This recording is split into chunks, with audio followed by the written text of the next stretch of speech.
I have lived with him for almost 5 years. His name is Esteban, and from the first day I met him, I thought I had been incredibly lucky to find someone so pleasant to share an apartment with. It's not easy to find a good roommate, let alone one you can actually get along with, but Esteban seemed to be the exception to the rule. He was the kind of person who radiated positive energy, always with a smile on his face and a kind word ready for any situation.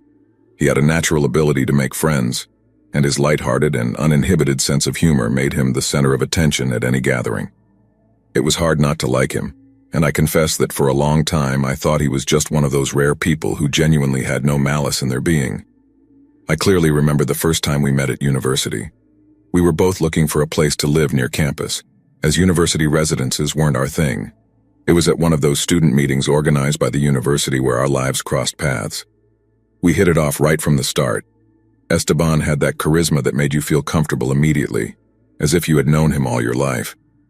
After talking for a while, we discovered that we were looking for the same thing, an affordable apartment, close to campus, and with enough space not to feel cramped. We quickly agreed, and soon after, we were already looking for an apartment together.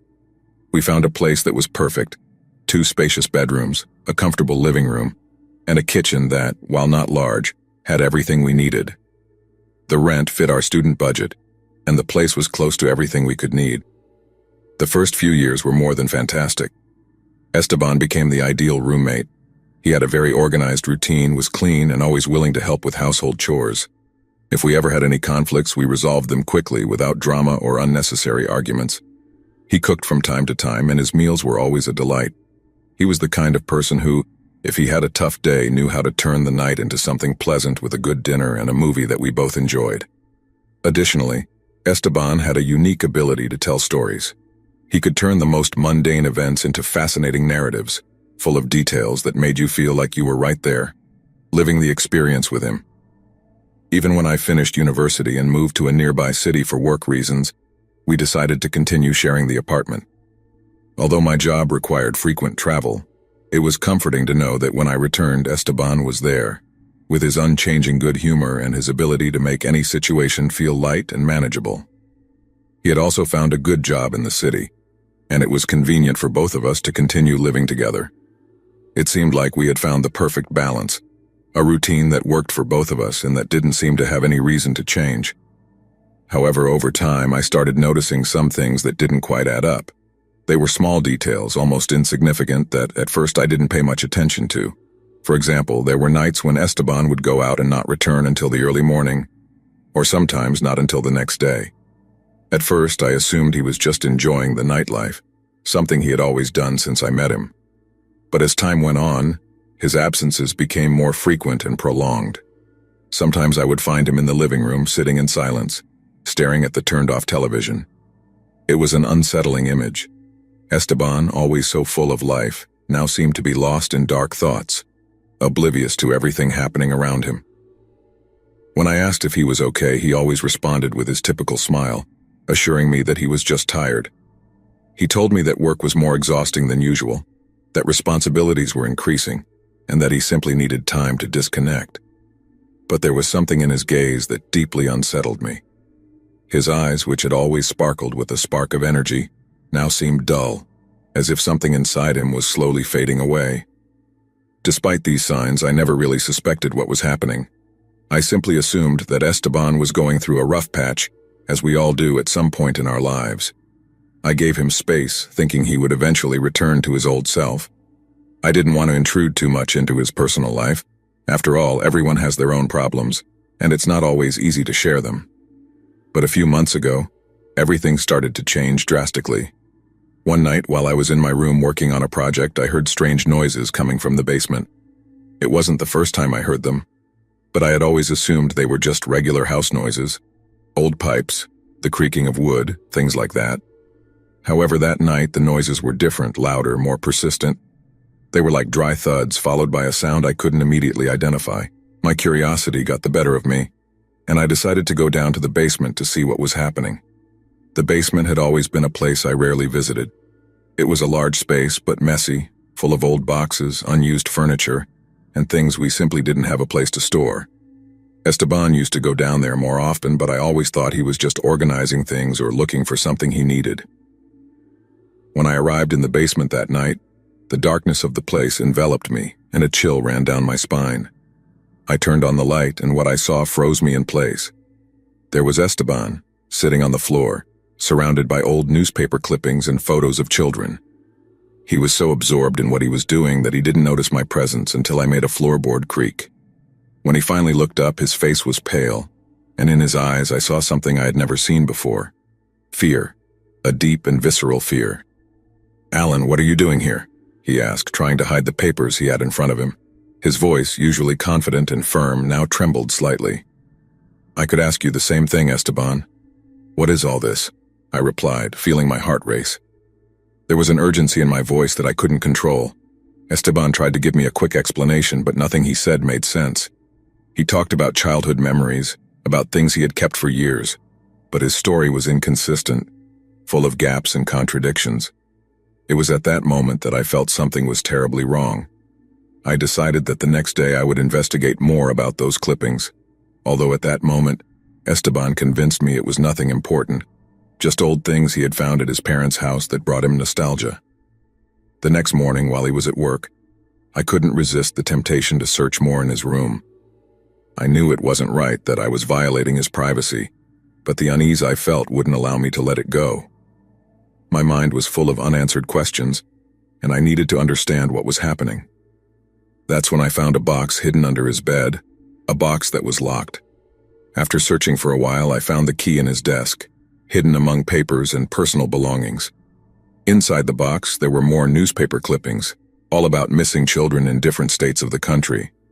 The dates on the clippings spanned several years, and the most disturbing part was that some of the cases were very close to where we had lived before, during our university years.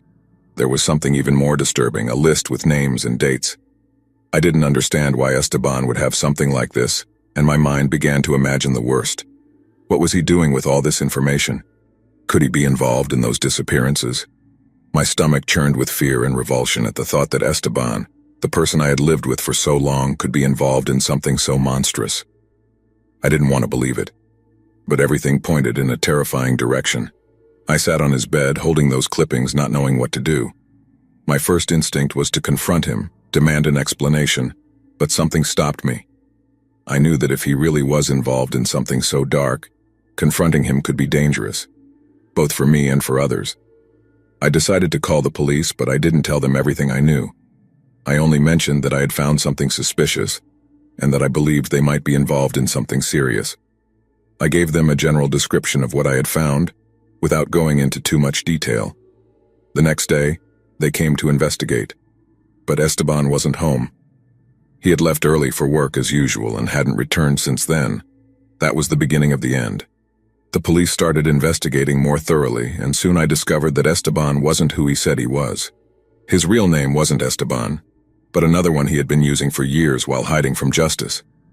The authorities informed me that he had been living under a false identity for a long time, and that he had a dark history dating back to his adolescence. What they told me next left me completely stunned. Esteban was the main suspect in a series of child abductions and murders in different states across the country. The clippings I had found weren't just childhood memories, but meticulously collected evidence of the crimes he had committed. The police showed me the evidence they had found in the basement during their investigation: tools, tapes, and photos that confirmed what I feared most.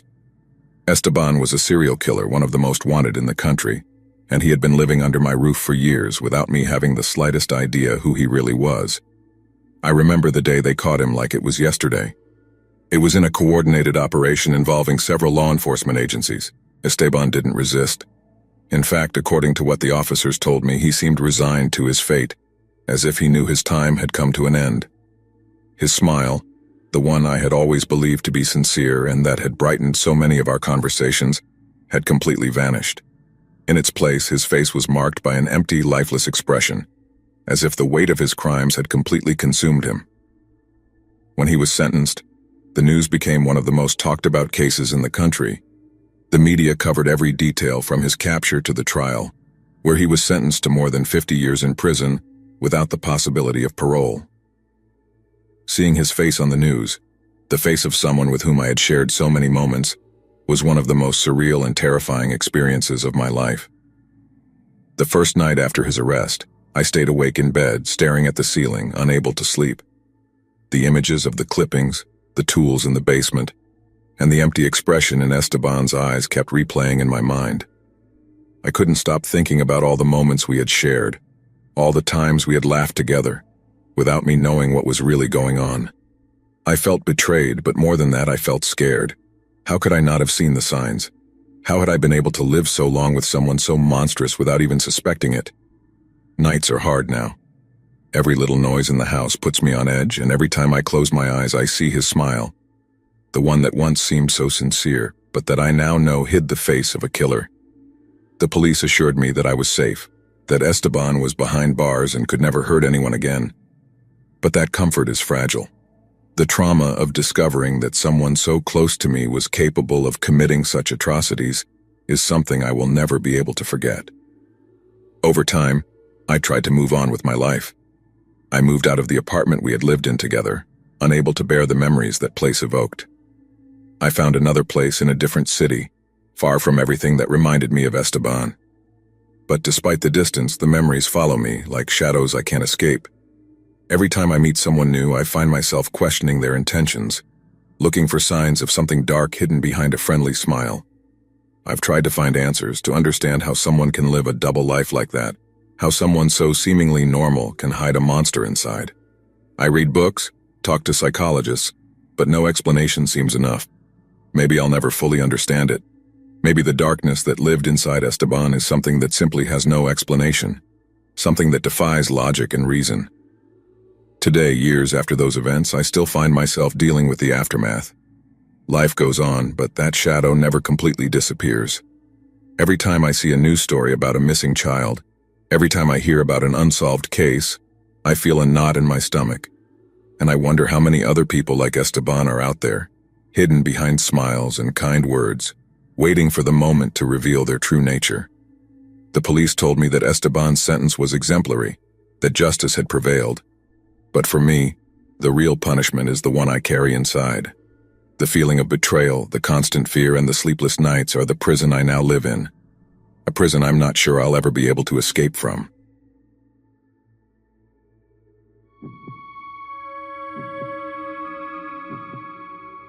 In September 2017, my girlfriend and I, after 3 years of being together, ended our relationship in an extremely bitter way. And since we lived together, I packed my things and moved out on the 1st of October. I stayed in a hotel for almost 2 weeks, working during the day and searching for apartments at night. But most of the places I saw listed online were, in a word, depressing. In my initial searches, I excluded all shared apartments because I didn't like the idea of having a random roommate. But as time went on and the hotel bill started approaching 4 figures, I began to increasingly lower my search filters. I started seriously considering the possibility of having a roommate, especially if I could meet them before moving in, so I could assess whether it would be a problem or not. Everyone I spoke to on the phone seemed unreliable, suspicious, or a combination of both. But just when I was about to give up, I met Flavio. Flavio was looking for a roommate to help pay the rent for his 2-bedroom apartment in Bushwick, and when I clicked on the photos of his place, I was surprised. The apartment was really very nice, with a rustic warehouse style, but all the fixtures and furniture seemed new.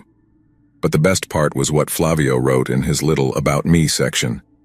He had written something like, "I work exclusively at night, so you'll have the apartment to yourself during the afternoons, but I need complete silence during the daytime hours." I had just started working from home at that time, and complete silence during the day was exactly what I was looking for. I sent him a message, we talked on the phone, and then we agreed that I would visit the apartment to talk face to face. The place was even nicer in person, and in many ways, Flavio seemed like the ideal roommate.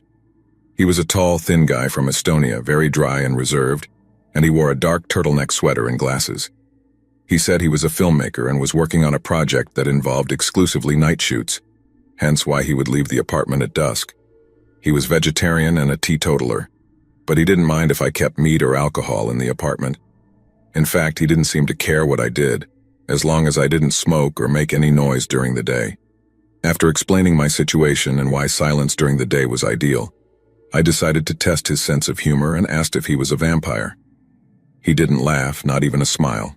He simply replied, "No, as I said, I'm a vegetarian." Fortunately, my attempt at humor didn't ruin my chances, and since I offered to pay my share of the rent for 3 months in advance, he offered me the room right then and there. The following Monday, I was moving my things into the apartment. I had to wait until after 7 in the evening, but with the help of a very flexible moving company, I managed to get everything moved before 11, and by the end of the next day, I was unpacked and settled in. Living with Flavio was like living with a ghost. He kept his promise to stay quiet, moving around like a ninja while I slept, and since I sometimes went to the gym or did some shopping around the time he left for work, there were times when we didn't see each other for days. I had a quiet place to work during the day and someone who wouldn't interfere with my schedule or lifestyle while paying half the rent. It was truly ideal, but sometimes Flavio was so silent that it was almost unsettling. I would wake up, go down to the kitchen to make my coffee and find an immaculate kitchen, but when I opened the fridge, I would see a week's worth of prepared vegetarian meals ready to go, when the night before there had only been some beers and my leftover box of halal street food. I know this might sound like a weird complaint, but I'm not really complaining about it.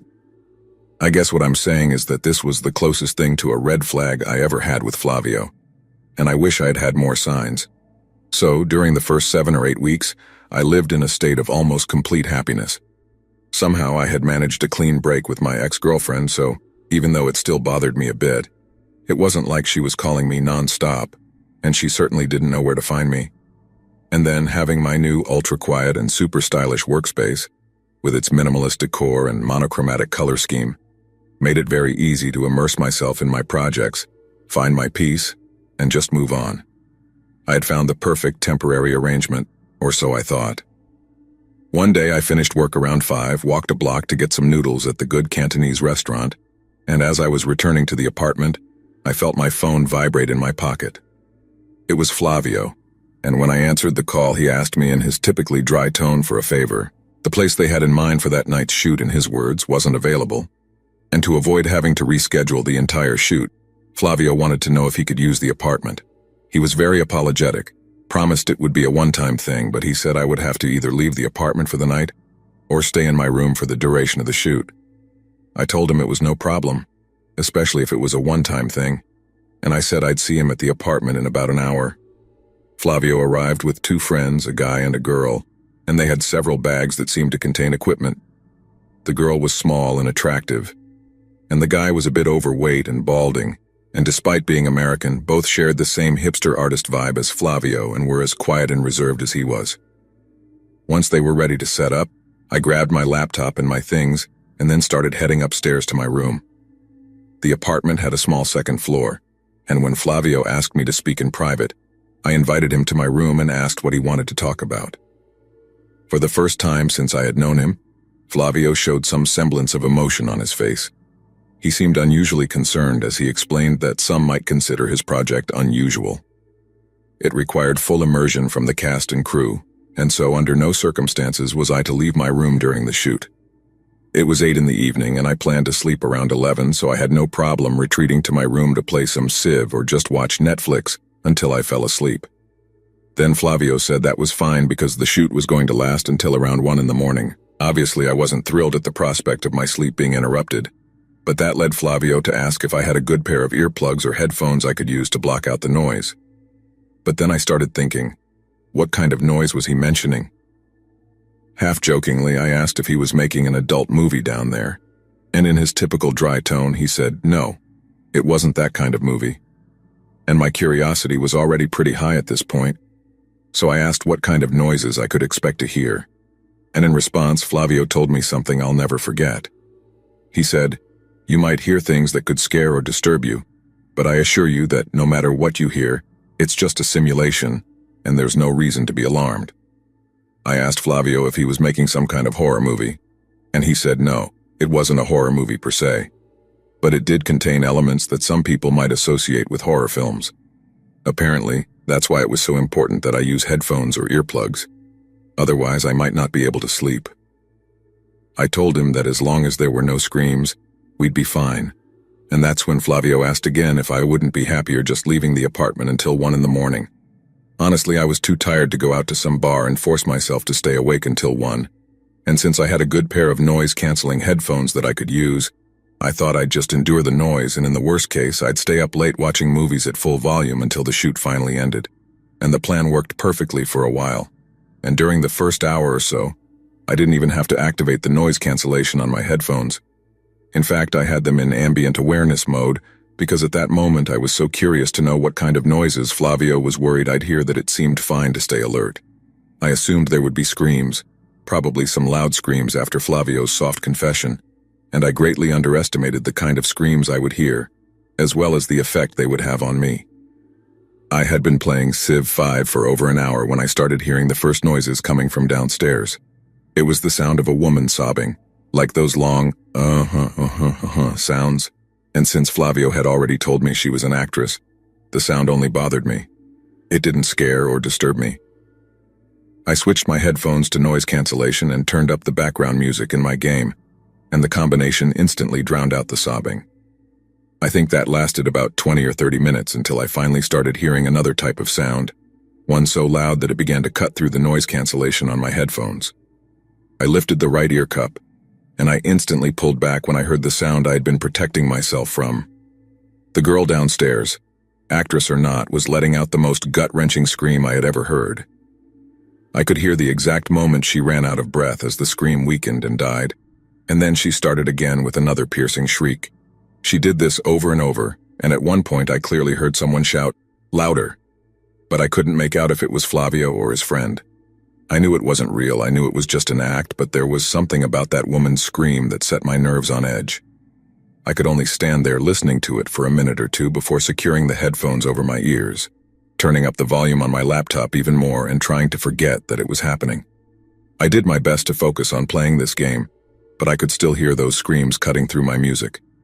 They might have been very faint, but I could still hear them if I paid attention, even over the music in my headphones. The only way to drown them out completely at that point was to turn the volume on my headphones up to 100%. But that got so loud it started hurting my ears, so it wasn't sustainable for more than a few minutes before I had to turn the volume back down. Fortunately, the screams had stopped completely by the time I turned down the volume on my headphones, and I was able to spend the next few minutes in relative peace before I suddenly started hearing the sound of desperate pleas seeping through the music in my ears. Once again, I lifted the headphones, and once again I heard an incredibly convincing performance from the woman downstairs. Only this time she wasn't screaming. She was begging, pleading through tears and gasps. She kept saying, "No, please, God, no," and other variations on that theme. And she did this nonstop for 14 minutes straight. I guess speaking aloud was easier on her vocal cords than screaming her lungs out, but that allowed her to do it without stopping for much longer than she had screamed. Again, I was glad to be able to just drown it out without going deaf with the music from the game I was playing, but somehow all those pleas affected me even more than the screams. And I swear, despite Flavio's warning that it was all just an act, every fiber of my being wanted her to stop. I guess it bothered me in a deep way, like something from the reptilian brain. Something passed down by our ancestors that means when you hear someone begging for their life or screaming in agony, it's impossible to just sit there and ignore it. And because of that, even when I couldn't hear the girl begging and sobbing anymore, I could still feel it somehow, you know? The screams came and went for a few more hours, and around 10:30 I decided to take a shower and try to sleep. Both upstairs bedrooms had ensuite bathrooms, another perk of living there, so I was able to drown out the noises with a podcast and running water while I cleaned up. But then once I got out of the shower, there was a brief window where I had to dry my hair before putting my headphones back on. And during that time, I heard the most disturbing thing of all. I was still listening to my podcast, and I had probably chosen the loudest person possible to listen to. Shout out to Tim Dillon. But while I was drying my hair, I started hearing what sounded like the three people chanting in unison downstairs. I got curious about what they were chanting, so I went over to my phone and turned down the volume of my podcast, and I heard, "Hail Satan, hail Satan, hail Satan," getting louder and louder. Well, those actors must have been very talented because they were giving it their all, crying out those two words over and over as if they were in total ecstasy. I ended up lying in my bed with my headphones on, listening to a YouTube playlist called Relaxing Ambient Music, which ended up being neither relaxing nor ambient. And when 1 o'clock finally rolled around and everything went silent, I literally whispered, "Thank you, Jesus," under my breath before finally falling asleep. The next morning I felt a bit groggy after sleeping less than 6 hours, but as my brain kicked in during the shower, I remembered all the screams and chants from the night before. I couldn't really be mad at Flavio because he had warned me on 2 occasions to stay away from the apartment.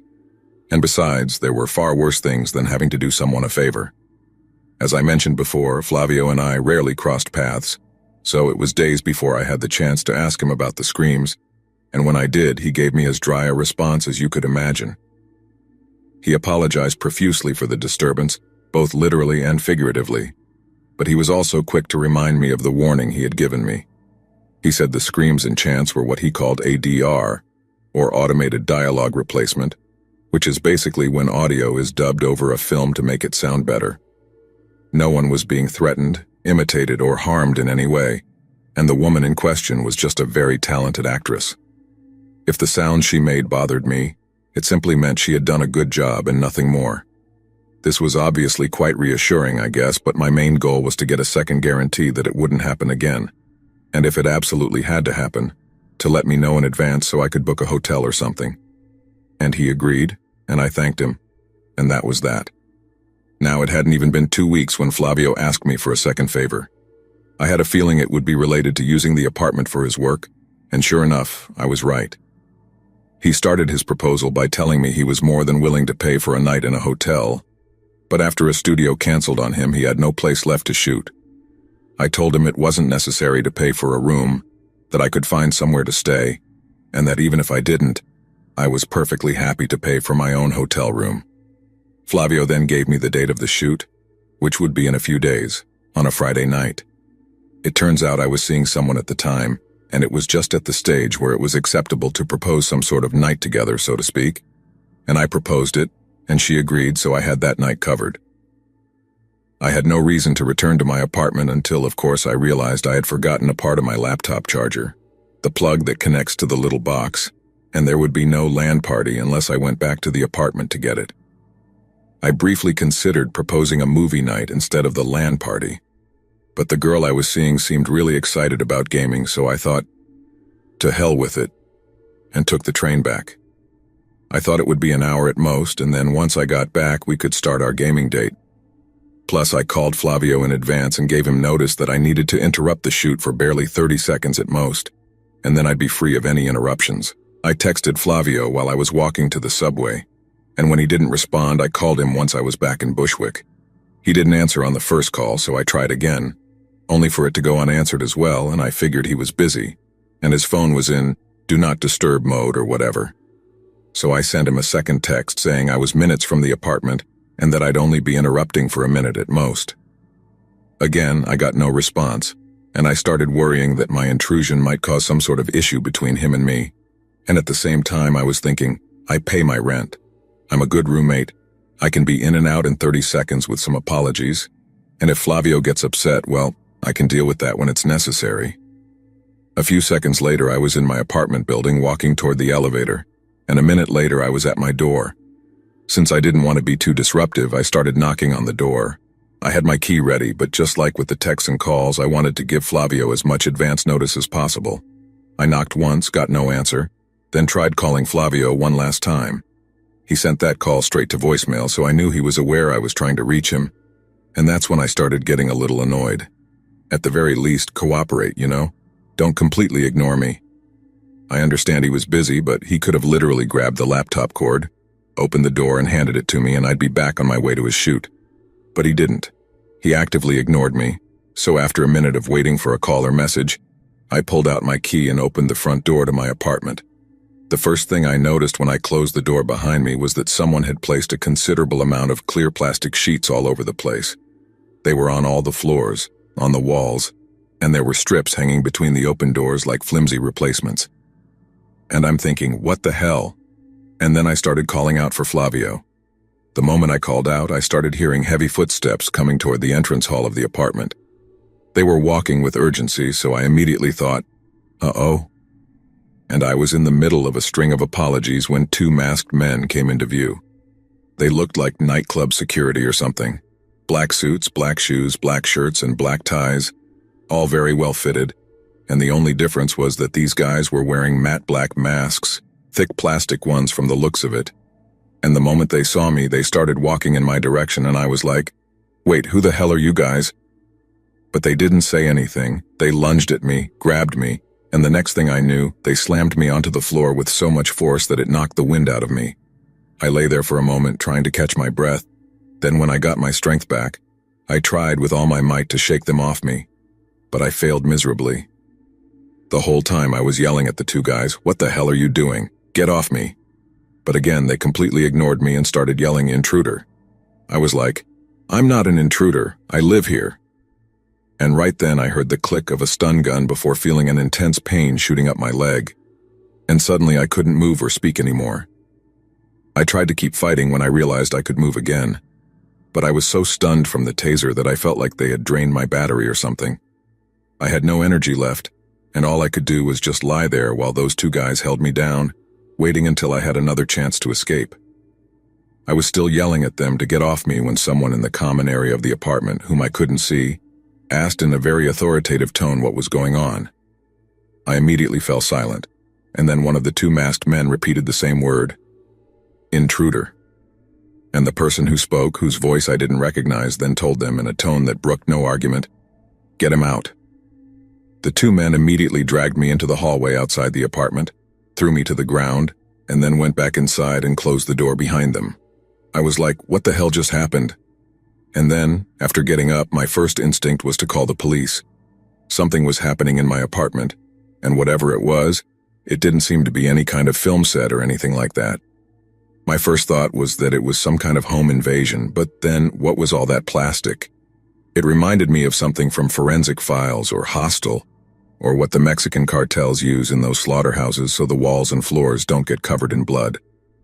That's what scared me so much that when I called the police, it wasn't like I'm furious and those guys are going to pay, but more like something terrible is happening up there in my apartment and it's my responsibility to stop it.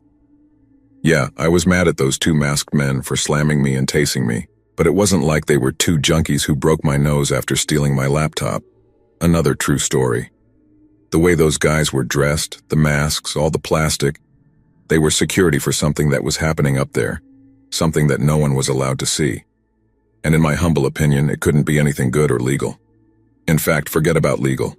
I've had neighbors who grew marijuana before it was legalized, and more power to them, they weren't hurting anyone. But whatever I had just stumbled upon up there, it sure didn't seem like anything remotely innocent. The cops took 20 minutes to arrive, even though the dispatcher told me mine was a priority call.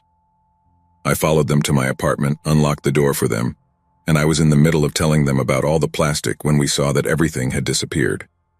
Both cops gave me a disappointed look, like they were saying, "We didn't take you for a schizophrenic." And just as I was explaining how I had been there barely 20 minutes ago, Flavio showed up with an explanation. He said he had organized a party, a rather exclusive one, and the two security guards that his guests had hired had simply been a bit too zealous when it came to unexpected guests. According to Flavio, there had never been any plastic sheets or black masks, and he wasn't sure what I was talking about in that sense. But what he did know was that he and his guests deeply regretted the confusion and wanted to extend their apologies for the inconvenience. I was furious, like, inconvenience? I just got assaulted. But then I noticed something else. Flavio was showing more emotion and sincerity with the cops than he had ever shown me. His natural state was dry and sarcastic, but with those two NYPD officers, he was like the most eloquent and passionate person ever. And that's when I realized he wasn't being sincere, he was acting. The cops wanted to know who the two security guards were, the ones who ended up assaulting me, but Flavio claimed they had been provided by an anonymous guest, and he had no idea who they were or where they had been hired from. The only two people Flavio knew, according to him, were his friends, the man and the woman, and they would be happy to answer any questions the cops had. When asked why all the guests had scattered before they arrived, Flavio told the two officers they were incredibly embarrassed by the confusion. He also seemed to be totally honest when he said that, knowing their security would be in trouble with the police, his guests had left through the back door of the building to where their cars were waiting. I could see through Flavio's nonsense, but somehow, when the two officers were leaving, they seemed convinced that Flavio was as apologetic as he claimed to be, and that it had all been just a big misunderstanding. After the cops left and I asked Flavio what had been going on the night before, he completely changed his tone. He said I had no right to know what had been going on and that I shouldn't have returned to the apartment when he had told me to stay away all night. He also added, in a way I found incredibly chilling, that I should consider myself lucky that nothing worse had happened to me. I couldn't believe the sudden change in attitude. He had put on such a good show for the cops that when he changed, it was like seeing him transform or shapeshift, something like that. He told me he wanted me to move out, and I told him I was already planning to. And then I spent the next few days looking for other places to live until I finally found one that fit my budget. I was lucky. I found a decent place pretty quickly, and to be honest, I was close to living in my car because I no longer felt safe around Flavio. To this day, I don't know what he and his friends were doing there, and I really don't want to know anymore. That wasn't always the case. I used to spend many hours trying to figure out what he was really doing because whatever it was, I didn't think it was anything remotely innocent. I tried to contact the 2 cops I dealt with to see if there were any updates, but it quickly became apparent they weren't remotely interested, and that they saw me as some intruder who probably got what he deserved. At least, that's the impression I got because, after all, this is New York City, a place where a major crime happens every 4 minutes. But if the walls of that apartment could talk, I bet they would tell some truly terrifying stories. And nowadays, I'm happy not to hear a single one of them.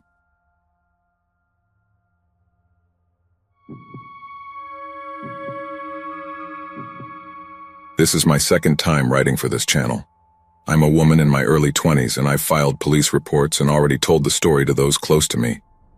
But I feel like I need to vent about my shitty ex-housemate with you all, and maybe it'll make me feel a little better.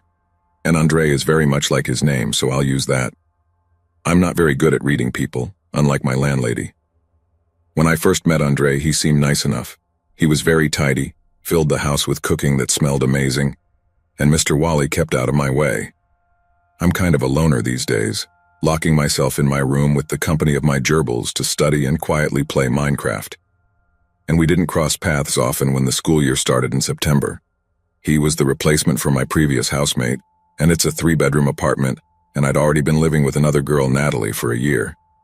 She was pretty absent from the house, and she was almost always at her boyfriend's place, and the 3rd housemate had moved out. From the beginning, he was honest about his past, which I should have taken as a warning, but I saw it as being upfront.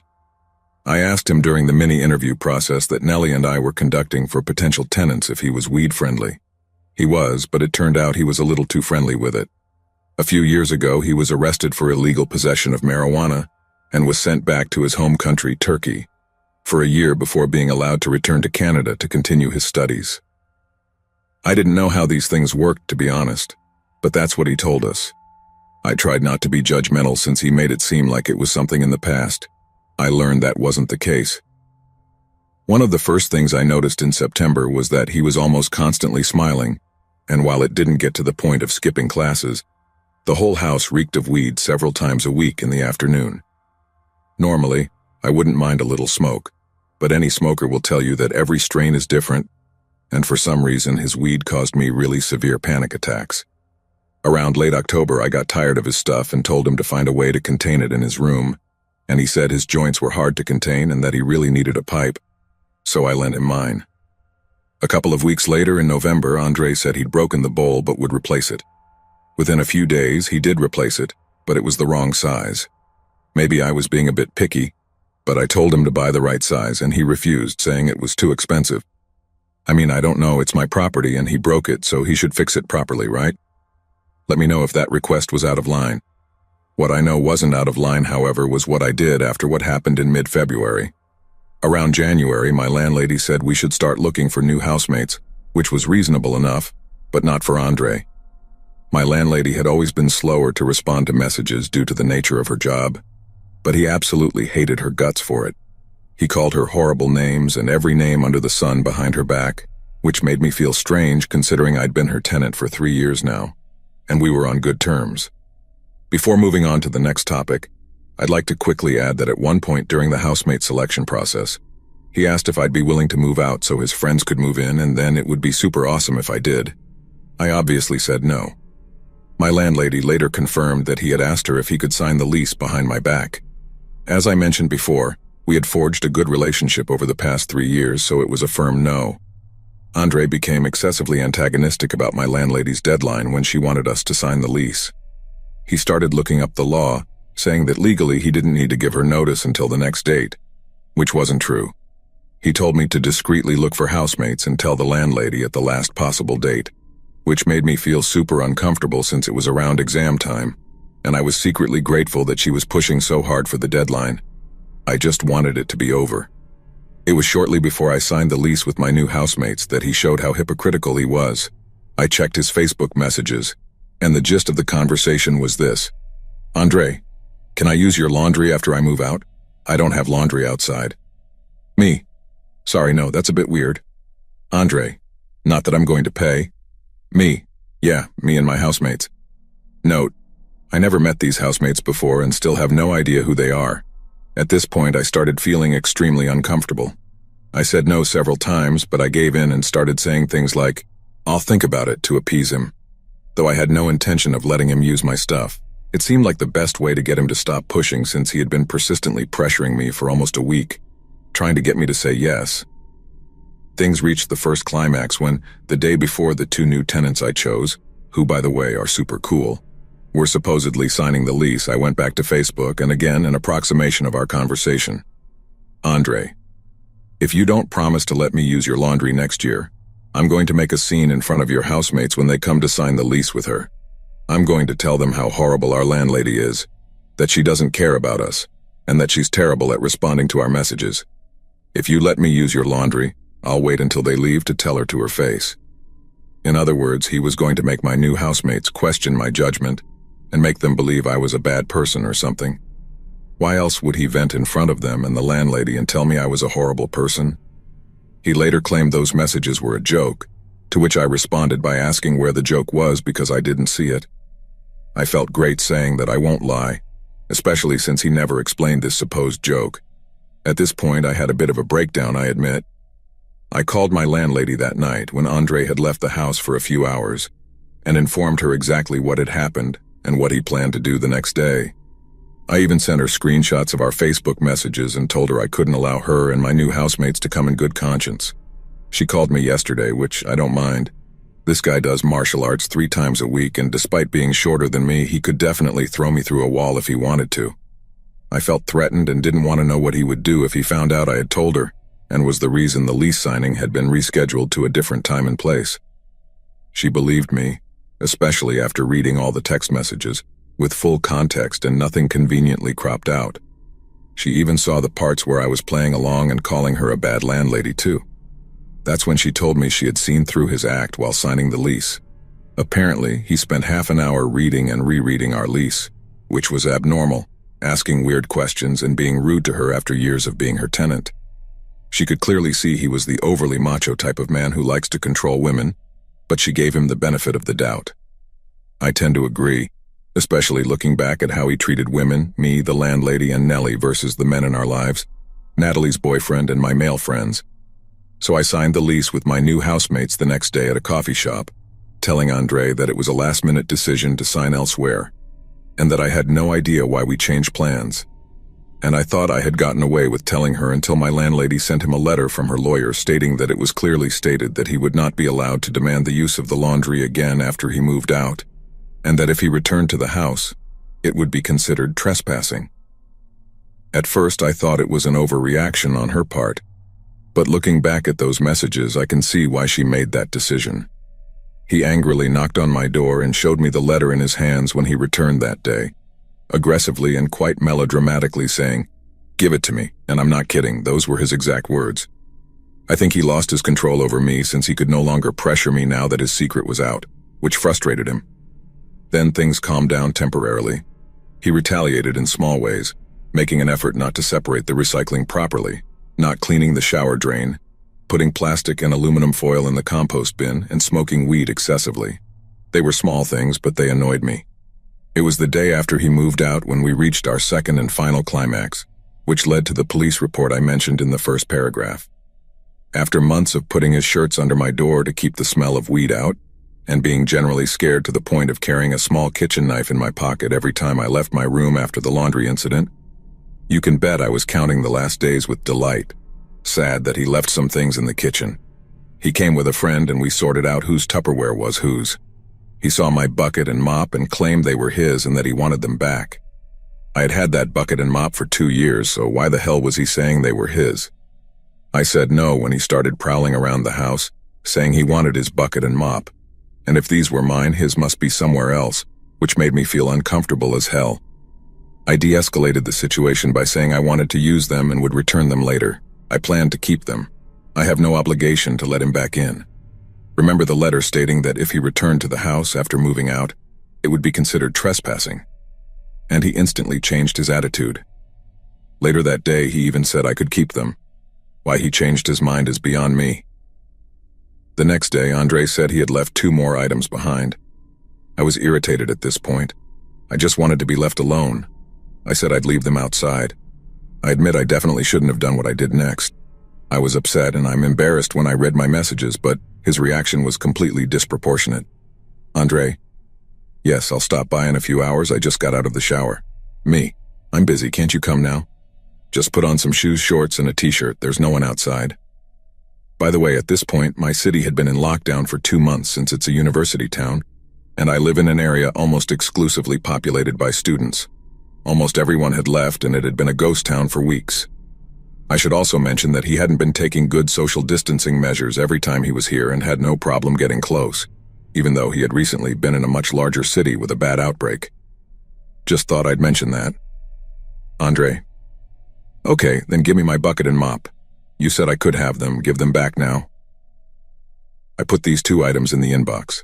A few minutes later, I heard a polite knock. I knew it was him and didn't open it. A few seconds later, a doorbell ring, another doorbell ring, a louder knock, and then another doorbell ring. Then an even louder and angrier knock. It felt like I was running a marathon. My heart was racing so fast as he started pounding on the door so hard that I could see it moving, literally yelling, "Give me my stuff," over and over at the top of his lungs. After about 2 or 3 minutes of being aggressive and doing this, I can't tell you for sure, it felt like hours, he stopped, and I heard this strange scraping metallic sound like metal against concrete, accompanied by a banging noise followed by a loud metallic crash, and then silence. I waited for a while. I peeked through the windows and didn't see him. I opened the door, and to my surprise, I saw he had ripped my mailbox off the wall and thrown it out of the walkway leading to the sidewalk. I regretted not filming the incident, but I took my time to take the perfect photo to show that he had tried to damage the property in some way. There's not much I can do. I felt it was the right thing to do, and anyway, I still haven't had to do it. I ended up putting the bucket and mop outside until Andre came to pick them up, and I just wanted to be left alone. I even took the battery out of our door code since part of me was paranoid he'd try to guess it and break in. He came by to pick it up and I saw him leave from the window. He hasn't contacted me since. I saw him on the street the other day and he gave me a warm smile as if we were friends, but I looked away and crossed to the other side to avoid him. I filed a police report about the incident the same day, as my landlady advised. She told me during our phone call that the city had a documented history of backsliding, and I'm not surprised. I was surprised that she gave him the benefit of the doubt, though, letting him sign the lease in the first place. I guess this was a learning experience for all of us. When I asked her honest opinion of my new housemates, she said they were trustworthy. Plus, it turns out the guys and I have a mutual friend here, so I'm not afraid. I told them all about the incident and they blocked him on Facebook. They were very supportive and I'm glad I filed a report. They know who he is and won't let him in. But what scares me a little is that he moved to the street next door. I can see his new unit from my window.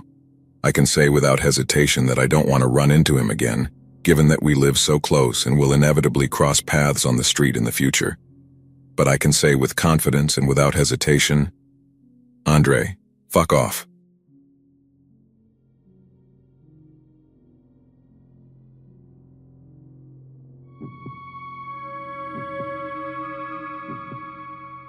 Moving to a new city is, in itself, a monumental challenge. Leaving behind the familiar, abandoning the comfort of home, and stepping into a new world where every face is unknown, and every street is a labyrinth without a map. But the hardest part of all, at least for me, was the need to share such an intimate space as a room with a complete stranger. After weeks of searching and visiting dozens of potential places, I ended up renting a room in a small apartment on the outskirts of a large city in the United States. The price was reasonable. The neighborhood was quiet, And although sharing the space wasn't my first choice, economic reality left me with no alternative. My roommate, Axel, was a guy who, at first glance, didn't spark much interest. Of medium height, with short brown hair and a reserved attitude, he seemed like someone who preferred solitude and silence, traits that I initially considered ideal for a roommate. Our initial interactions were polite but distant, just a simple hello in passing, perhaps an exchange of words about the day's temperature, or a random comment about the neighborhood. Nothing that suggested a potential friendship or anything that hinted at an imminent conflict. The first few days passed without incident. My daily routine consisted of getting up early, heading to work, and returning exhausted at night, barely having the energy to eat something and collapse into bed. Axel followed his own routine, one that seemed to operate on a different schedule from mine, which worked perfectly for me. However, it didn't take long for me to notice something that unsettled me. It was a Wednesday afternoon when I arrived home a little earlier than usual. The sun was still high in the sky, and the air had that peculiar smell of summer mixed with hot asphalt. As I walked toward the door of our apartment, I heard voices coming from inside. Children's voices. At first, I didn't think much of it. They could be the children of a neighbor, but when I opened the door, the sound became clearer, and to my surprise, it was coming from our living room. I paused for a moment before fully entering. From my position at the entrance, I could see Axel sitting on the floor, surrounded by two small children, no older than 6 or 7 years. They had a sort of improvised picnic with snacks and juice spread out on paper plates. The scene, although strange, had something endearing about it.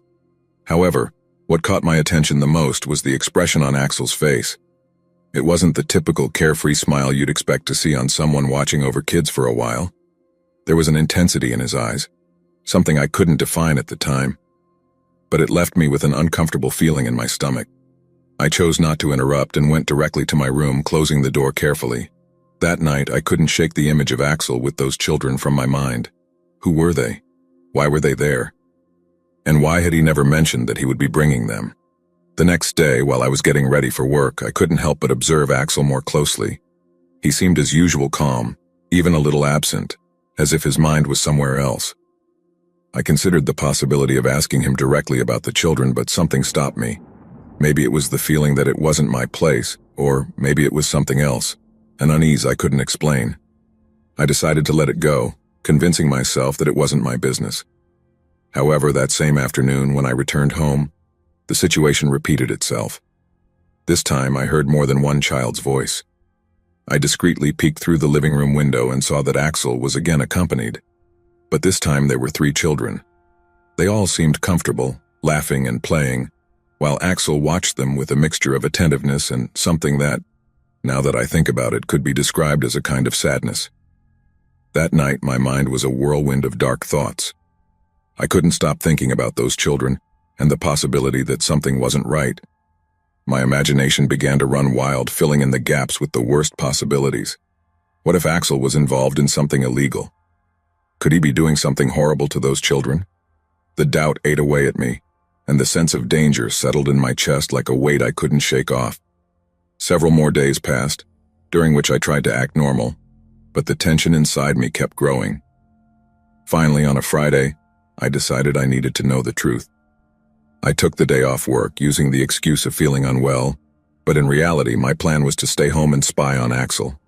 I wanted to know what was going on, and if my suspicions turned out to be true, I planned to go straight to the police. That afternoon, around 3 o'clock, I heard the front door open softly. I hid behind the curtain in the living room, where I had a partial view of the entrance.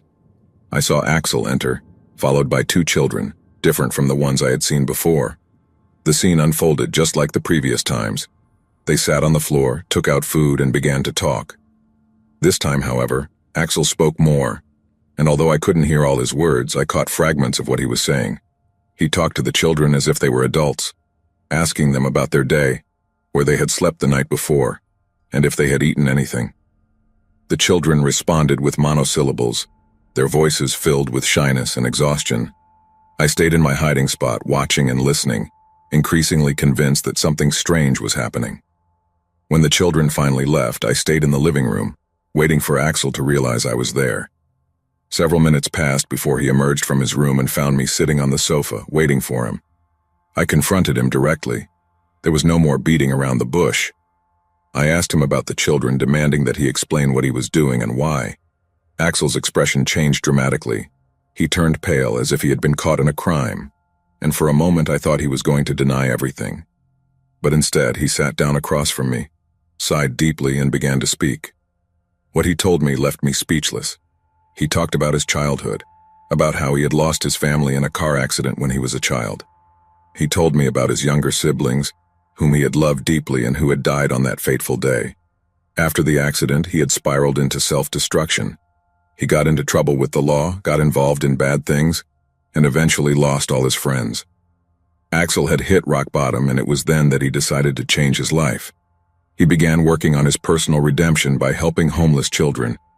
He would pick them up from the streets, give them a place to sleep, feed them, and sometimes just offer them company. He did it in secret because he feared people would misunderstand, that they would think the worst of him, as I had. But for him, those children were a connection to the siblings he had lost, a way to atone for the mistakes of his past. His words hit me like a ton of bricks. I felt deeply ashamed for having suspected him, for having thought the worst. I apologized, though I wasn't sure if my apologies could erase the distrust I had shown. Axel looked at me with a mixture of sadness and understanding, and told me he didn't blame me. "People always assume the worst," he said softly. "It's part of human nature." From that day on, my perception of Axel changed completely. Although we remained roommates, our interactions were different. Now I saw in him not just a reserved stranger, but someone who had been through a lot and who, in his own way, was trying to do something good in a world that rarely gave second chances. Sometimes at night when I'm alone, I wonder how many other people there are like Axel, struggling silently for redemption, carrying a burden that others don't see or understand. And although my days of suspicion are behind me, the lesson I learned with Axel continues to resonate in my mind. Appearances are deceiving, and the true nature of a person is often hidden behind a facade that only reveals itself when you have the courage to look beyond fear and distrust.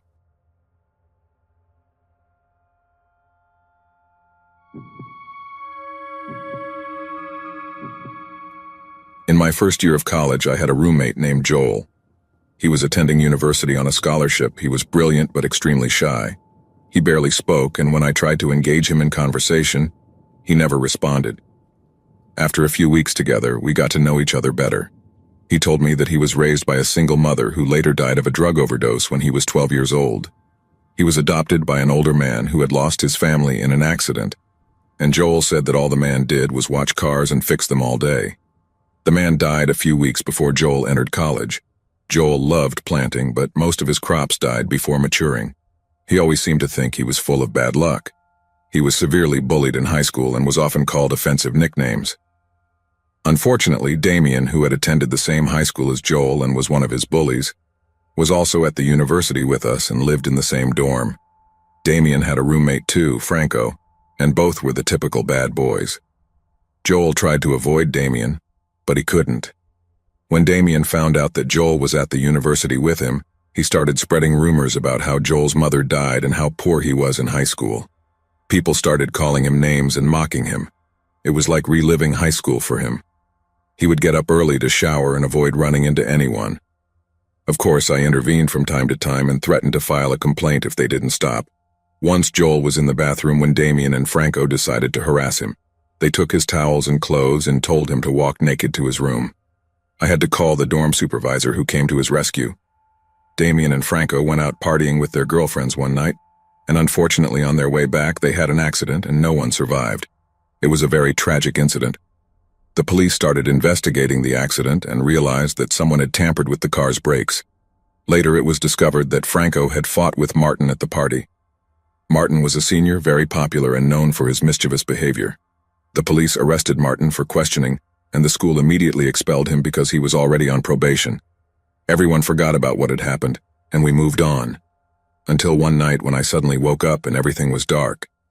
It was a shock to me because Joel never slept with the lights off. I called out his name, but there was no response. I got up to turn on the light when I felt a chill down my spine as if someone was behind me. I immediately turned on the light, and to my surprise, Joel was sitting at the edge of his bed. "Were you just behind me, Joel?"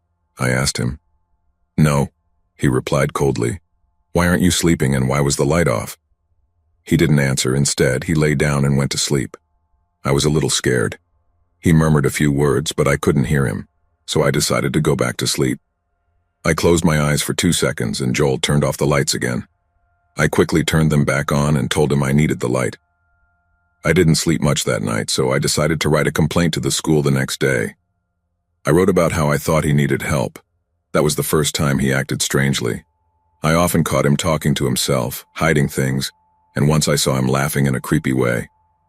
His face was pale as if he hadn't eaten or drunk anything.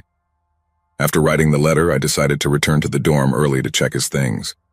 I skipped my last class and headed to the dorm. Fortunately for me, Joel hadn't arrived at the dorm yet. I started going through his things and found a diary. I decided to read it and I froze when I read the horrible things Joel had written. He wrote about how he had planned the fight between Martin and Franco. He had sent a threatening message to Martin pretending to be Franco.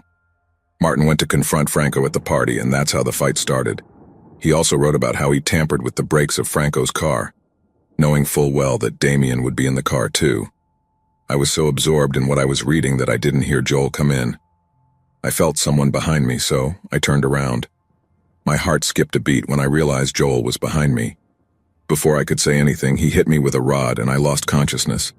When I regained consciousness, I couldn't see much. It was dark, and my hands were tied. Joel had locked me in the trunk of his car. I was screaming for help and struggling. It was hard to breathe. I wondered why Joel would do something like this. It was getting harder and harder to breathe.